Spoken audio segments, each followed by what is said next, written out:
श्री कृष्ण गोविंद हरे मुरारे, हे नाथ नारायण वासुदेव।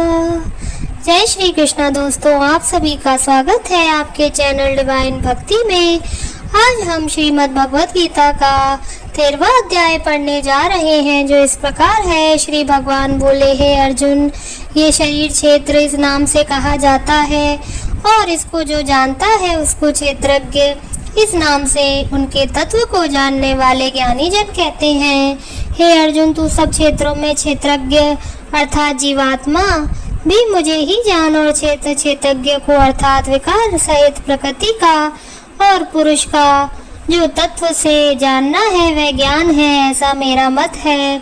वह क्षेत्र जो और जैसा है तथा जिन विकारों वाला है और जिस कारण से जो हुआ है, तथा वह क्षेत्रज्ञ भी जो और जिस प्रभाव वाला है, वह सब संक्षेप में मुझसे सुन।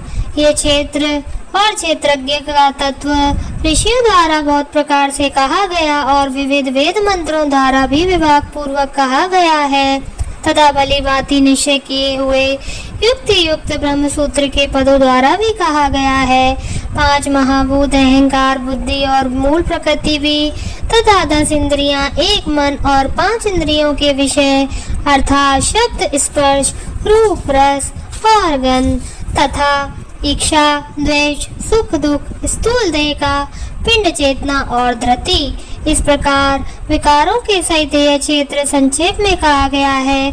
श्रेष्ठता के अभिमान का अभाव, दंभ आचरण का अभाव, किसी भी प्राणी को किसी भी प्रकार से न सताना, क्षमा भाव, मन वाणी आदि की सरलता, श्रद्धा भक्ति सहित गुरु की सेवा, बाहर भीतर की शुद्धि, अंतःकरण की स्थिरता और मन इंद्रियों सहित शरीर का निग्रह, इस लोक और परलोक के संपूर्ण भोगों में आसक्ति का अभाव और अहंकार का भी अभाव, जन्म मृत्यु जरा और रोग आदि में दुख और दोषों का बार बार विचार करना, पुत्र स्त्री घर और धन आदि में आसक्ति का अभाव, ममता का न होना, तथा प्रिय और अप्रिय की प्राप्ति में सदा ही चित्त का सम रहना, मुझ परमेश्वर में अनन्य योग के द्वारा अव्यभिचारिणी चारिणी भक्ति, तथा एकांत और शुद्ध देश में रहने का स्वभाव, विषयासक्त मनुष्यों के समुदाय में प्रेम का न होना,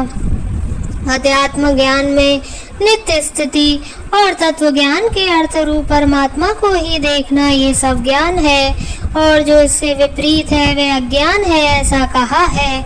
जो जानने योग्य है तथा जिसको जानकर मनुष्य परमानंद को प्राप्त होता है, उसको भली भांति कहूँगा। मैं अनादि वाला पार ब्रह्म ना सती कहा जाता है। ना सती वह सब और हाथ पैर वाला, सब और नेत्र, सिर और मुख वाला तथा सब और कान वाला है, क्योंकि वह संसार में सबको व्याप्त करके स्थित है। वह संपूर्ण इंद्रियों के विषयों को जानने वाला है, परंतु वास्तव में सब इंद्रियों से रहित है, तथा आसक्ति रहित होने पर भी सबका धारण पोषण करने वाला और निर्गुण होने पर भी गुणों को भोगने वाला है।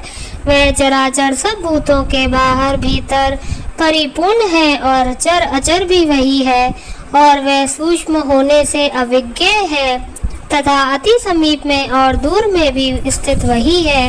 वह परमात्मा विभाग रहित एक रूप से आकाश के सदृश परिपूर्ण होने पर भी चराचर संपूर्ण भूतों में विभक्त सा स्थित प्रतीत होता है, तथा वह जानने योग्य परमात्मा विष्णु रूप से भूतों को धारण पोषण करने वाला और रुद्र रूप से संहार करने वाला तथा ब्रह्मा रूप से सबको उत्पन्न करने वाला है। वह पर ब्रह्म ज्योतियों का भी ज्योति एवं माया से अत्यंत परे कहा जाता है। वह परमात्मा वो स्वरूप जानने के योग्य एवं तत्व ज्ञान से प्राप्त करने योग्य है और सबके हृदय में विशेष रूप से स्थित है। इस प्रकार क्षेत्र तथा ज्ञान और जानने योग्य परमात्मा का स्वरूप संक्षेप से कहा गया है। मेरा भक्त इसको तत्व से जानकर मेरे स्वरूप को प्राप्त होता है। प्रकृति और पुरुष इन दोनों को ही तू अनादि जान, और राग द्वेष आदि विकारों को तथा त्रिगुणात्मक संपूर्ण पदार्थों को भी प्रकृति से ही उत्पन्न जान। कार्य और कारण को उत्पन्न करने में हेतु प्रकृति कही जाती है और जीवात्मा सुख दुखों के भोक्तापन में अर्थात भोग में हेतु कहा जाता है। प्रकृति में स्थित ही पुरुष प्रकृति से उत्पन्न त्रिगुणात्मक पदार्थों को भोगता है और इन गुणों का संग ही इस जीवात्मा के अच्छी बुरी योनियों में जन्म लेने का कारण है। इस देह में स्थिति आत्मा वास्तव में परमात्मा ही है। वह साक्षी होने से उपद्रष्टा और यथार्थ सम्मति देने वाला होने से हनुमंता, सबका धारण पोषण करने वाला होने से बढ़ता, जीव रूप से भोक्ता, ब्रह्मा आदि का स्वामी होने से महेश्वर और शुद्ध सच्चिदानंदन होने से परमात्मा ऐसा कहा गया है। इस प्रकार पुरुष को और गुणों के सहित प्रकृति को जो मनुष्य तत्व से जानता है वह सब प्रकार से कर्तव्य कर्म करता हुआ भी फिर भी नहीं जन्मता। इस परमात्मा को कितने ही मनुष्य तो शुद्ध हुई सूक्ष्म बुद्धि से ध्यान के द्वारा हृदय में देखते हैं, अन्य कितने ही ज्ञान योग के द्वारा और दूसरे कितने ही कर्म योग के द्वारा देखते हैं अर्थात प्राप्त करते हैं। परंतु इनसे दूसरे अर्थात जो मन बुद्धि वाले पुरुष हैं वे सब प्रकार ना जानते हुए दूसरों से अर्थात तत्व के जानने वाले पुरुषों से सुनकर ही तदनुसार उपासना करते हैं और वे श्रवण परायण पुरुष भी मृत्यु रूप संसार सागर को निसंदेह तर जाते हैं। हे अर्जुन, यावन मात्र जितने भी स्थावर जंगम प्राणी उत्पन्न होते हैं उन सबको तू क्षेत्र और क्षेत्रज्ञ के संयोग से ही उत्पन्न जान। जो पुरुष नष्ट होते हैं हुए सब चराचर भूतों में परमेश्वर को नाश रहित और संभाव से स्थित देखता है वही यथार्थ है, क्योंकि जो पुरुष सब में संभाव से स्थित परमेश्वर को समान देखता हुआ अपने द्वारा अपने को नष्ट नहीं करता, इससे वह परम गति को प्राप्त होता है। और जो पुरुष संपूर्ण कर्मों को सब प्रकार से प्रकृति के द्वारा किए जाते हुए देखता है और आत्मा को अकर्ता देखता है वही यथार्थ देखता है। जिस क्षण ये पुरुष भूतों के पृथक पृथक भाव को एक परमात्मा में ही स्थित तथा उस परमात्मा से ही संपूर्ण भूतों का विस्तार देखता है, उसी क्षण वह सच्चिदानंद ब्रह्म को प्राप्त हो जाता है।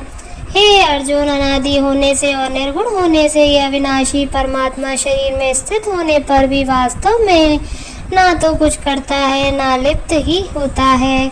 जिस प्रकार सर्वत्र व्याप्त आकाश सूक्ष्म होने के कारण लुप्त नहीं होता, वैसे ही देह में सर्वत्र स्थित आत्मा निर्गुण होने के कारण देह के गुणों से लिप्त नहीं होता है। अर्जुन, जिस प्रकार एक ही सूर्य संपूर्ण ब्रह्मांड को प्रकाशित करता है उसी प्रकार ही आत्मा संपूर्ण क्षेत्र को प्रकाशित करता है।